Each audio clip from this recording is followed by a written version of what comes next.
My boyfriend used my fake food allergy to test me and now I don't trust him. He deliberately put real shrimp in my dinner after I told him I couldn't eat seafood, just to prove I was lying. 4 hours later, I was throwing up violently and covered in hives.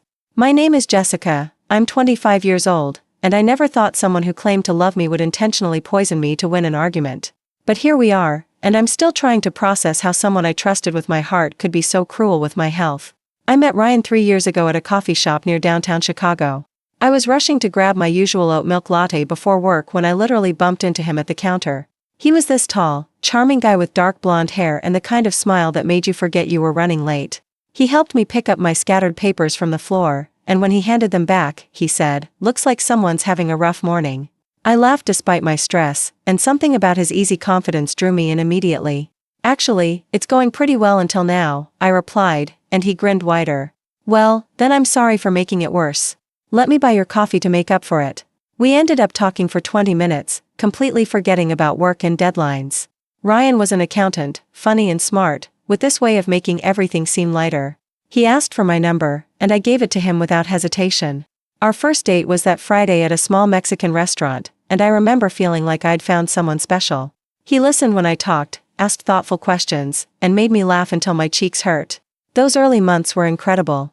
Ryan would surprise me with little things, my favorite chocolates, tickets to art exhibitions I mentioned wanting to see, cute texts during my lunch breaks. We'd spend entire weekends exploring the city, trying new cafes, walking along Lake Michigan, just talking for hours about our dreams and goals. He seemed genuinely interested in my life, my work as a graphic designer, my hopes of maybe opening my own creative agency someday. We talked about traveling together, about the little apartment we might share, about lazy Sunday mornings and future adventures. Ryan made me feel seen in a way I'd never experienced before. When I told him about my complicated relationship with my parents, he listened without judgment.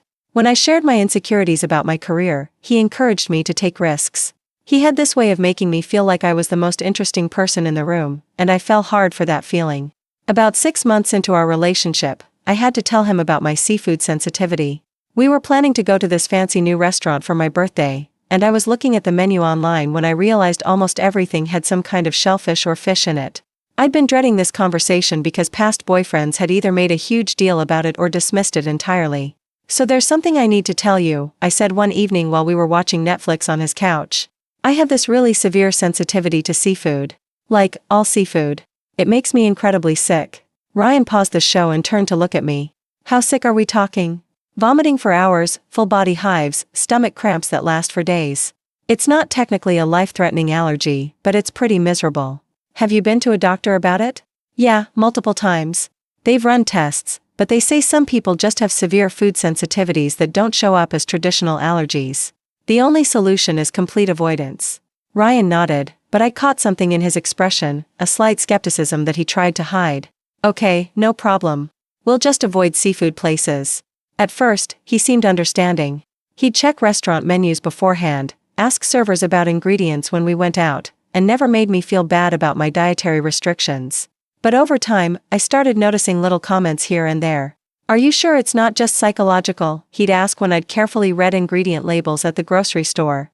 "I mean, you've never actually had to go to the hospital, right?" he'd say when I'd politely decline a dinner invitation to a sushi restaurant. My ex-girlfriend thought she was lactose intolerant, but it turned out she was just anxious about trying new foods, he mentioned casually one day. Each comment stung, but I tried to give him the benefit of the doubt. Maybe he was just trying to understand. Maybe he was genuinely concerned that I was limiting myself unnecessarily.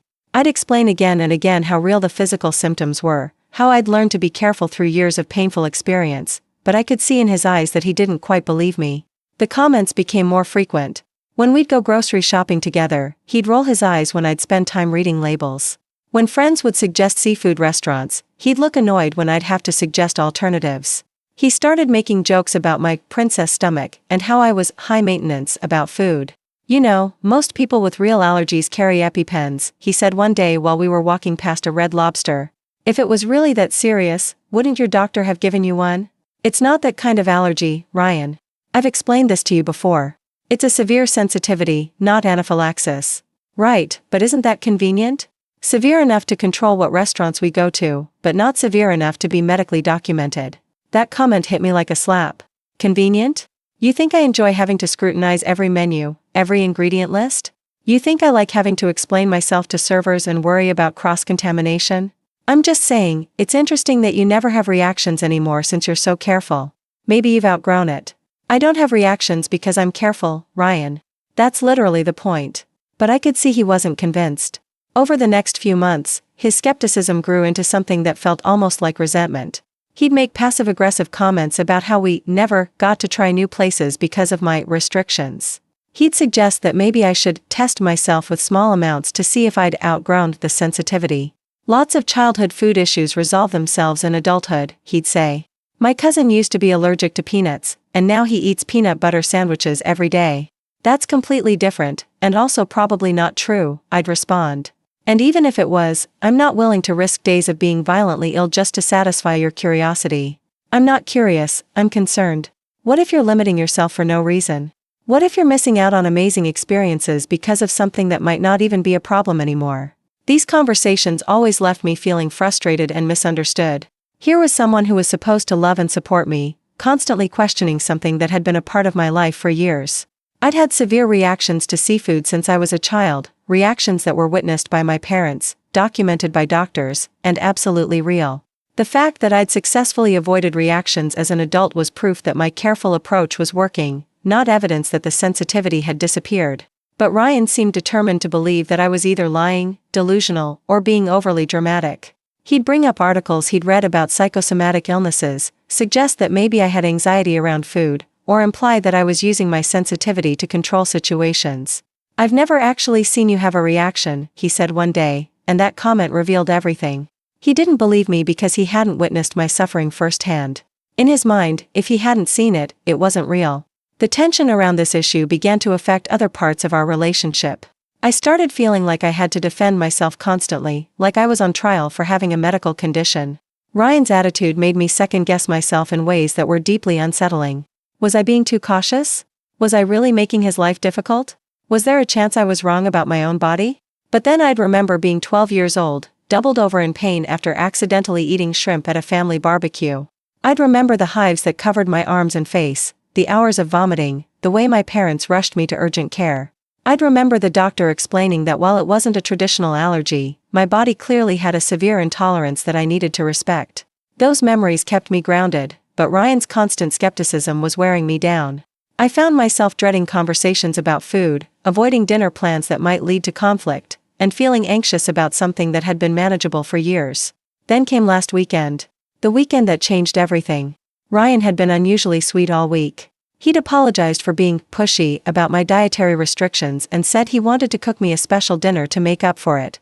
He spent Friday evening at the grocery store, came back with bags full of ingredients, and told me to expect something amazing on Saturday night. I was touched by the gesture. Maybe he was finally understanding how his comments had hurt me. Maybe this was his way of showing that he accepted this part of my life. I felt hopeful that we could move past the tension that had been building between us. Saturday evening, Ryan spent hours in the kitchen. He wouldn't let me help or even peek at what he was making. The smell was incredible: garlic, herbs, something rich and savory that made my mouth water. When he finally called me to the dining room, he'd set the table with candles, good wine, and a beautiful plate of pasta. "Linguine with what looks like shrimp," I said, my heart sinking immediately. "It's imitation crab," Ryan said quickly. "You know, kanakama. It's made from white fish, not actually shellfish." I checked the ingredients carefully. I stared at the plate, feeling that familiar knot of anxiety in my stomach. The pieces looked exactly like shrimp, curved, pink, with that distinctive texture. But Ryan seemed so confident, so proud of himself for finding a workaround. "Are you sure?" I asked. "It really looks like actual shrimp to me. I promise you, it's fake. Look, I understand why you'd be paranoid, but I did my research. Kanakama is completely safe for people with shellfish sensitivities. It's just processed fish. But I'm sensitive to all seafood, remember? Not just shellfish." "Right, but this is so processed that it doesn't really count as seafood. It's more like fish-flavored protein. Trust me, I wouldn't put you at risk." Ryan's tone was patient, but I caught an edge of frustration underneath. I could see how much effort he'd put into this dinner, and I didn't want to seem ungrateful. But everything about those pink, curved pieces screamed shrimp to my brain. "I don't know, Ryan. I'd rather not risk it. Jessica, come on. I spent all day on this. I specifically chose ingredients that would be safe for you. Don't you trust me? The question hung in the air between us. Don't you trust me? After months of him questioning my condition, dismissing my concerns, and suggesting I was being dramatic, he was asking if I trusted him. It's not about trust, it's about being safe. It is about trust, though. You're telling me that you don't trust me enough to believe that I wouldn't feed you something that would make you sick. That's not fair, Ryan. What's not fair is that you won't even try. I went out of my way to find something that would work for both of us, and you won't even take one bite. I felt trapped. If I refused to eat, I'd seem ungrateful and paranoid. If I insisted on leaving to get something else, it would ruin the romantic evening he'd planned. And Ryan was looking at me with those eyes that made me feel like I was being unreasonable. You're absolutely sure it's not real seafood? I swear to you, Jessica. It's imitation. I read the package 3 times. Against every instinct in my body, I picked up my fork. The first bite tasted exactly like shrimp, that distinctive sweetness, that particular texture that I'd avoided for years. But Ryan was watching me so hopefully, and he seemed so certain, that I convinced myself I was just being paranoid. See, he said, smiling as I took another bite. It's delicious, right? And completely safe. I managed to eat about half the plate before I couldn't handle any more. The taste, the texture, everything about it felt wrong, but I forced myself to smile and compliment the meal. Ryan was beaming, clearly proud that he'd solved my dietary restrictions. I knew you'd be fine, he said as we cleaned up. Maybe this will help you feel more confident about trying other things too. 4 hours later, I was curled up on my bathroom floor, vomiting so violently that I thought I might pass out. The hives started on my arms and spread across my chest and back in angry red welts that burned and itched. The cramping in my stomach was so intense that I couldn't stand up straight. Between waves of nausea, I managed to stumble to the kitchen, looking for anything that might help, antacids, antihistamines, anything. That's when I saw the garbage can, and that's when my world shifted completely. Sitting right on top of the trash was a clear plastic container labeled, Fresh Atlantic Shrimp, raw, peeled and deveined. The price sticker was still attached. The expiration date was tomorrow. I stared at that container for a full minute, my brain trying to process what I was seeing. He had deliberately fed me actual shrimp after I'd expressed concern. He had looked me in the eye and sworn it was safe when he knew it would make me sick. Another wave of nausea hit me, and I barely made it back to the bathroom in time. But now the physical pain was accompanied by something much worse, the realization that someone I loved had intentionally poisoned me. When the vomiting finally subsided enough for me to speak, I called Ryan.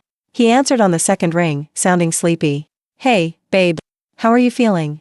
How do you think I'm feeling, Ryan? I'm throwing up and covered in hives. What? But, that's impossible. It was imitation crab. I found the shrimp container in the trash. Silence. Long, damning silence. Ryan, I found the actual shrimp package in my garbage can. Okay, look, I can explain. Explain what? Explain how you lied to me? Explain how you deliberately fed me something that you knew would make me sick. I only used a little bit of real shrimp. Like, maybe a quarter of what was in the dish was actual shrimp. The rest really was imitation. I couldn't believe what I was hearing. You only used a little bit? Ryan, do you understand what you just said? You admitted that you intentionally put something in my food that you knew would hurt me. It wasn't to hurt you, Jessica. It was to help you. I thought if you had just a tiny amount and didn't have a severe reaction, it would prove that your sensitivity isn't as serious as you think. I am having a severe reaction. I've been throwing up for 2 hours. But you're not in the hospital. You're not dying. Maybe it's not as bad as you've built it up to be in your head. I felt like I was having an out-of-body experience. The man I'd been dating for 3 years, the man who claimed to love me, had just admitted to conducting a secret medical experiment on my body without my consent. Ryan, what you did is not okay. It's not helpful, it's not caring, it's not anything except cruel and dangerous. Cruel? I was trying to help you overcome something that's been holding you back. Do you know how many restaurants we've missed out on because of your restrictions? How many experiences you've denied yourself? Experiences I've denied myself? This is about your convenience, isn't it? You're tired of having to accommodate my sensitivity, so you decided to prove it doesn't exist. Look, I've done research on this stuff. Lots of women develop psychosomatic food issues as a way to control situations or get attention. I thought if I could show you that nothing terrible would happen, you'd realize you don't actually need to be so restrictive. The phrase, lots of women develop psychosomatic food issues, hit me like a physical blow. Not only had he conducted a secret experiment on me, but he'd done it based on some misogynistic theory that women fake medical conditions for attention. Get out, I said quietly. What? Get out of my apartment. Right now. Jessica, you're overreacting. Let's talk about this when you're feeling better. I'm not overreacting to anything. You poisoned me. You lied to me. You violated my consent and my body autonomy. Get out of my apartment before I call the police. The police? Are you insane? I made you dinner. You made me dinner that you knew would make me sick because you decided my medical condition was fake. That's assault, Ryan. Get out. I heard him moving around, gathering his things. Part of me couldn't believe this was happening. 3 hours ago, I'd been having a romantic dinner with my boyfriend. Now I was kicking him out while covered in hives and still feeling nauseous. I'll call you tomorrow when you've had time to calm down, he said from the doorway. Don't call me, don't text me, don't come by. We're done. You're ending a 3-year relationship over this? I'm ending a 3-year relationship because you don't respect me, you don't trust me, and you think it's okay to hurt me to prove a point. Yes, we're done. The door slammed, and I was alone with my hives, my churning stomach, and the devastating realization that the person I'd trusted most in the world had been willing to cause me physical harm to satisfy his own skepticism. That was 5 days ago. Ryan has been texting me constantly since then, and each message makes me angrier than the last. I'm sorry you got sick, but you have to admit it wasn't as bad as you usually make it sound. You're being dramatic about this. I was trying to help you. I love you too much to watch you limit yourself because of something that might not even be real. My intentions were good. Can't you see that? You're throwing away 3 years over one mistake. I talked to my friend who's a nurse, and she said food sensitivities can be psychosomatic. You're being too sensitive about this. It's not like I was trying to hurt you. Each text confirms that Ryan doesn't understand what he did wrong. He's not apologizing for violating my trust or risking my health. He's not acknowledging that what he did was abusive. He's apologizing that I got sick and defending his actions as helpful. The more I think about it, the more I realize this wasn't an isolated incident. This was the culmination of months of him dismissing my experiences, questioning my judgment, and prioritizing his comfort over my well-being. The secret shrimp experiment was just the most dramatic example of a pattern that had been building for a long time. I keep thinking about all the times he rolled his eyes when I read ingredient labels. All the times he suggested that maybe I was being too careful. All the comments about how I was limiting our experiences. All the implications that I was being dramatic or attention-seeking. I'd thought he was just trying to understand or maybe push me to be more adventurous. Now I realize he was systematically undermining my trust in my own body and my own experiences. He was gaslighting me into believing that my medical condition was psychological, that my caution was paranoia, and that my boundaries were unreasonable. When I told my best friend Maya what happened, she was horrified. He did what? She said when I called her crying the next morning. He put real shrimp in my dinner to test whether my sensitivity was real. Jessica, that's not testing. That's poisoning. That's assault. He says he was trying to help me. Help you? By making you violently ill? By lying to you? By completely disregarding your consent. Hearing Maya say it out loud made it real in a way that my own thoughts hadn't. Ryan had assaulted me. He had deliberately caused me physical harm. The fact that he'd done it while claiming to love me made it worse, not better. You can't go back to him, Maya said firmly. Anyone who would do something like this doesn't respect you as a person. He doesn't see you as someone with agency over your own body. But 3 years, Maya. 3 years of our lives together. 3 years that were apparently built on him not believing or respecting you. Jessica, think about it. How many other times has he dismissed something important to you? How many other times has he decided he knew better than you about your own life? She was right, and I knew it. Ryan's disbelief about my food sensitivity wasn't an isolated skepticism. It was part of a broader pattern of not trusting my judgment, not respecting my experiences, and prioritizing his comfort over my well-being. I thought about the time I told him I was uncomfortable with how his friend Marcus talked to me, and Ryan said I was reading too much into casual conversation.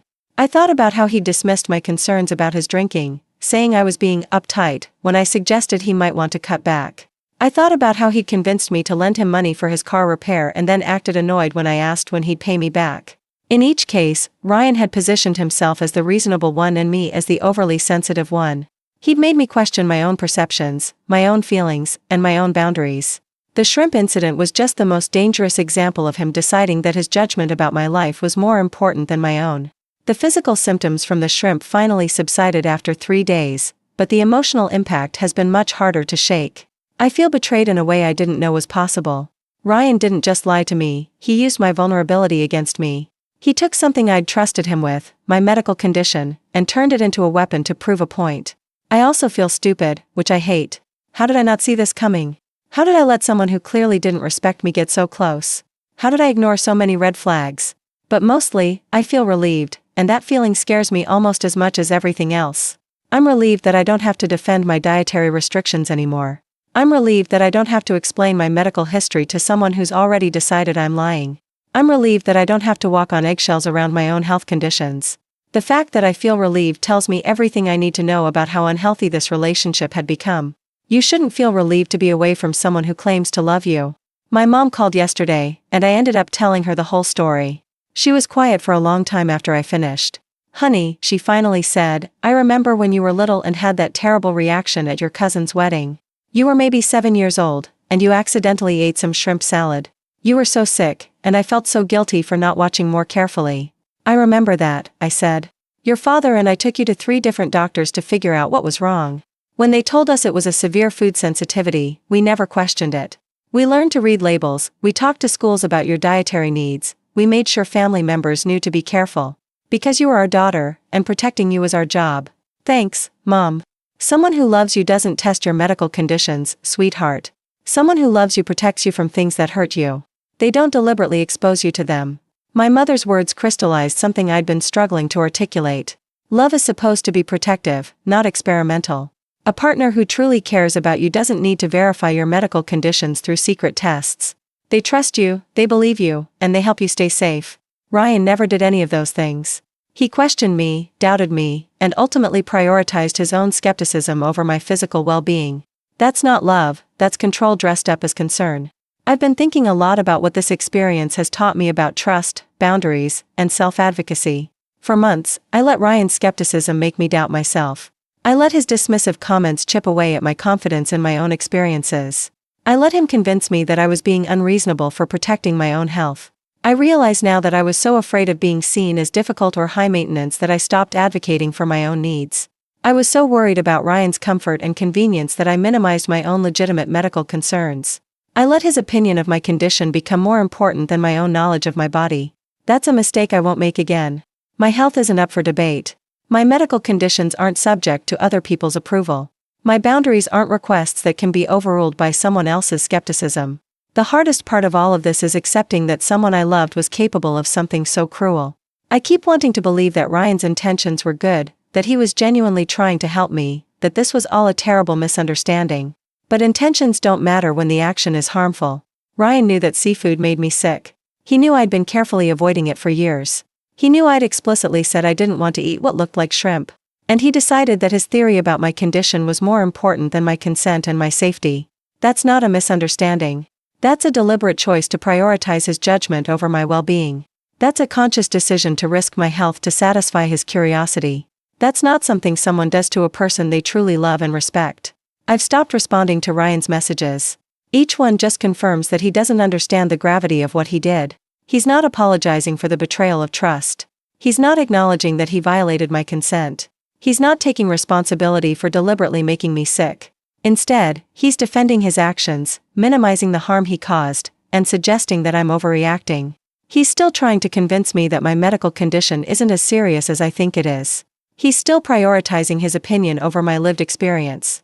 That tells me everything I need to know about who Ryan really is and what our relationship actually meant to him. If he truly loved me, he'd be horrified by what he'd done. He'd be apologizing for the betrayal and the harm. He'd be asking how he could make amends and rebuild trust. Instead, he's arguing that he was right to do it. That's not someone who's capable of the respect and partnership I deserve. I'm 25 years old, and I'm starting over. That's scary, but it's also exciting. For the first time in months, I don't have to justify my dietary needs to anyone.